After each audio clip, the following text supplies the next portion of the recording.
Hello everybody and welcome. In this video I'm going to show you how to disable Google Photos backup.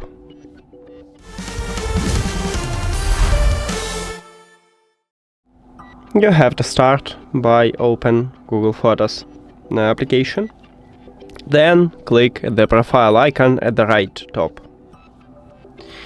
And you have two options. You can or click at the backup here, or you can go to the Google Photos settings, backup, and we have also this slider. To enable to disable backup, you need to tap one time at the slider if the slider have colorful background.